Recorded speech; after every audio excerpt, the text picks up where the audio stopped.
So ayan na, as you can see, gabi na. So nakalimutan ko mag-change oil pala sa motor ko. Yan na yung natakbo.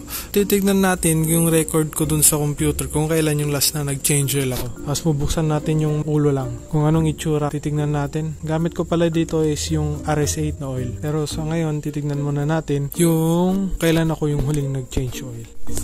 So, dito sa aking computer, base doon sa odometer ng motor ko, nung huli nag-change oil ako is nung 65,799 pa. Tignan natin to bukas. So far, ang gagawin ko lang ngayon is i-drain ko na lang muna yung aking oil.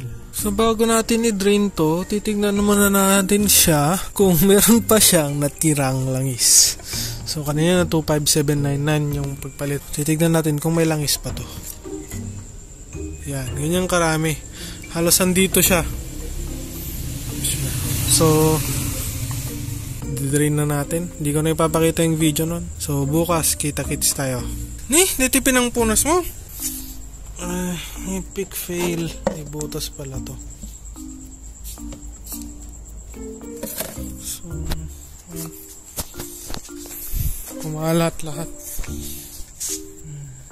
Ang itsura niya.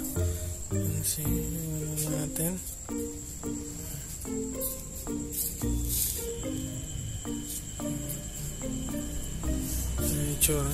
Bukas na yan. So umaga na mga paps. Panigurado, yan na. Paingay lagi ang background pag umaga dito sa amin. Kung gusto nyo makita nangyari dyan, buti na lang kagabi kulay red yung yan halos yun yung itsura rin kagabi. Kala ko magmamarka dito sa flooring namin, pero hindi pala nagmarka sa flooring. So kung curious kayo kung ano itsura ng aking langis, yan na lang ang naisalba. Talagang natulo lahat doon wala na, naubos na lahat na. So yan ang itsura ng kanyang langis, kulay red pa din. Titignan natin ngayon yung loob nito, ng itsura. Ito yung papalit natin, itong gold ng RS8. Ito kasi akala ko fully synthetic to.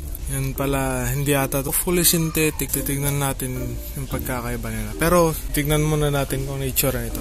Ito yung gamit ko itsura ng makina.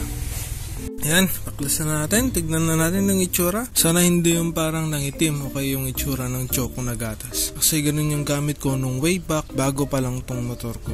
Ayan po itsura kapag RS8 na langis ang gamit nyo. Okay na din, malinis na din siya.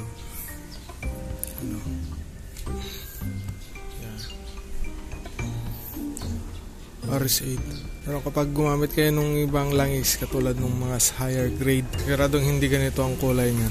Yan ang itsura. Okay?